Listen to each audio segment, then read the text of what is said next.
तो पसंद तो आया, एटलीस्ट वहां के बाजारों को जो भी फेड ने करा धरा, इंटरडे चार्ट आपकी स्क्रीन पर रखी थी डायरेक्टर साहब ने, उसके बाद से मार्केट्स तो तूल पकड़ गए और फ्यूचर्स और उसको कंक्रीट कर रहे हैं। और जो कहा वो अच्छा कुछ कह दिया क्या, और मूड है कैसा? गुड मॉर्निंग आशीष, आपने डॉन फिल्म देखी है पुरानी वाली, जिसमें प्राण साहब सर्कस में काम करते हुए रस्सी पर चलते? जेरोम पावल को भी कल वही करना था, he had a very tight रोप पे उन्हें चलना था और उन्होंने बखूबी किया वो, और जो बाजार को अच्छा लगा। मगर जिसे कहते हैं devil is in the detail, तो वो डिटेल में आते हैं। मगर आमतौर पर जो पहली बात तो यही कि ब्याज दरों में कोई छेड़छाड़ नहीं की गई, वो तो अनएक्सपेक्टेड लाइन्स ही था। और उन्होंने ये कहा है कि इस साल 2 बार ब्याज दरें कटेंगी। ये बाजार को अच्छा लगा, क्योंकि पहले जो उन्होंने गाइडेंस 4 से काट के 2 की थी, तो वो 2 पर अभी भी मेंटेन्ड है। ये बाजार को पसंद आया। उन्होंने 4 कीवर्ड्स पर उनको बाजार को क्लैरिटी चाहिए थी, उस पर अब क्लैरिटी कह लीजिए उन्होंने कही। पहले तो उन्होंने मंदी की बात की। मंदी के बारे में उन्होंने कहा है कि मंदी के आसार ज़्यादा है, पर इतने भी ज़्यादा नहीं है कि चिंता करनी पड़े। अर्थव्यवस्था को लेकर उन्होंने कहा है कि सेंटिमेंट में थोड़ी सी जो है डिक्लाइन देखने मिली है, मगर अर्थव्यवस्था अभी भी मजबूत है।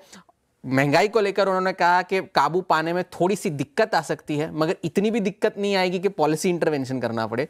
और टैरिफ को लेकर उन्होंने कहा कि अब तक तो एडमिनिस्ट्रेशन को ही इस बात की क्लैरिटी नहीं है, तो जब उन्हें क्लैरिटी हो जाएगी तो हमें भी क्लैरिटी हो जाएगी, ये उन्होंने कहा। अब डिटेल में ये इसलिए भी है क्योंकि हमने कुछ हफ्तों पहले स्टैगफ्लेशन की बात की थी, और ये उनकी कमेंट्री से नज़र आता है कि उन्होंने महंगाई के जो अनुमान है उनको बढ़ाया है साल के अंत तक, 2.5% से बढ़ाकर 2.7 कर दिया। ये पीसीई की आउटलुक है। जीडीपी ग्रोथ के अनुमानों को काटकर 2.1 से 1.7 कर दिया है। बेरोजगारी उन्हें बढ़ने के आसार है, तो वहाँ पर भी आंकड़े बढ़े हैं, और इस वजह से शायद थोड़ी सी गिरावट हमें बाजार में देखने मिली टुवर्ड्स द फाइनल आवर्स, क्योंकि एक वक्त पर डाउ 550-600 अंक ऊपर था, वो 350 अंक चढ़कर बंद हुआ है। तो वो एक बात थी। और 19 बोर्ड मेंबर्स में से 17 ऐसे हैं जिन्होंने कहा है कि ये जो जीडीपी और बेरोजगारी को लेकर जो आंकड़े हैं उस पर अनिश्चितता उनकी अब काफी बढ़ गई है। तो ये अब आगे आगे चलकर हर दिन कैसे कैसे डेटा निकल कर आते हैं, उस हिसाब से फिर उनके जो है अनुमान है वो बदलते रहेंगे। तो ये थोड़ा सा डिटेल बाजार को पचाना होगा। मगर ज्यादातर एनालिस्ट ये कह रहे हैं कि भले ही ये खराब हो, मगर बाजार की 4 हफ्तों से इतनी पिटाई हो रखी है कि वो ऑलरेडी प्राइस्ड इन था, इस वजह से बाजार ने कल अच्छे से रिएक्ट किया। अगर इक्विटीज के बाहर अगर हम देखें तो डॉलर ने भी 104 का हाई लगाने की कोशिश की, मगर वहां पर टिक नहीं पाया, वहां पर वापस 103.5 पर आकर रुक गया।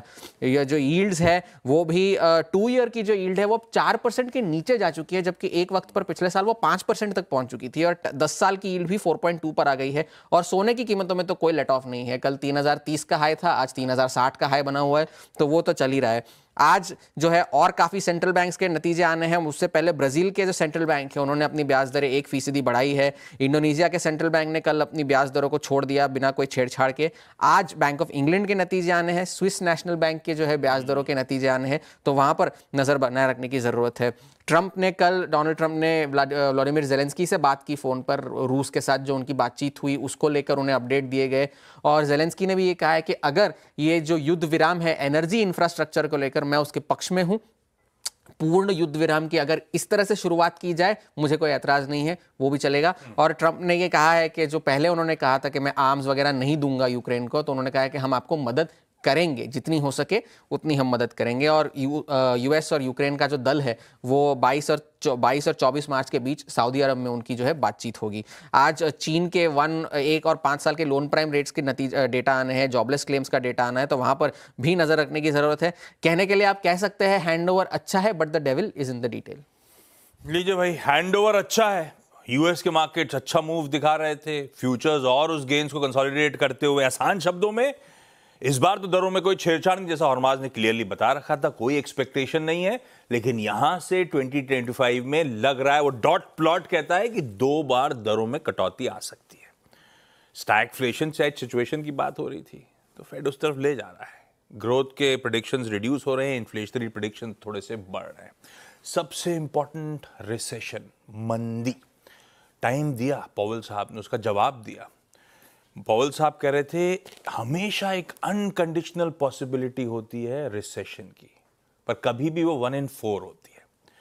हम तो खुद प्रेडिक्शन करते नहीं रिसेशन का, लेकिन जो लोग करते हैं, हाँ, उन्होंने अपने अनुमान बढ़ाए हैं। और एक बात सच है कि 2 महीने पहले तो एकदम लोएस्ट लेवल पे वो पॉसिबिलिटी थी, वो तब से लेकर थोड़ी सी इंच अप जरूर हो गई है।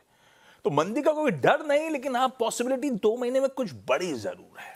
ये कहानी है यूएस फेड की, ये कहानी है ग्लोबल हैंडओवर की। हैंडओवर बुरा नहीं, मतलब नहीं, नॉट बस कहानी बढ़िया, यहां खत्म। इंपॉर्टेंट एक हुआ था, ऊपर से चाइना का भी दरों में कोई छेड़छाड़ नहीं हुई, अपडेट आ चुका है। पीबीओसी प्राइम लोन रेट का अपडेट्स आने थे, चाइना ने भी दरों में कोई छेड़छाड़ नहीं करी भैया। तो हैंडओवर तो ठीक है, मूड अपना ठीक है। कल का सेशन एक बार स्क्रीन पर लेकर आइएगा। शुरुआत पॉजिटिव नोट पे हुई, उसके बाद बेहद सीमित दायरे में कंसोलिडेट, इवेंचुअली 1/3% मजबूत, 22,900 पे बंद। कल भी गेन्स को निफ्टी बैंक ने लीड करा और कल भी स्क्रीन्स तो बढ़िया थी। 5:1 एडवांसेस के फेवर में मार्केट ब्रेथ थी। आसान शब्दों में कहूं तो ओवरऑल सेंटिमेंट बड़ा अपबीट सा था। ऐसे में वीरू, गुड मॉर्निंग।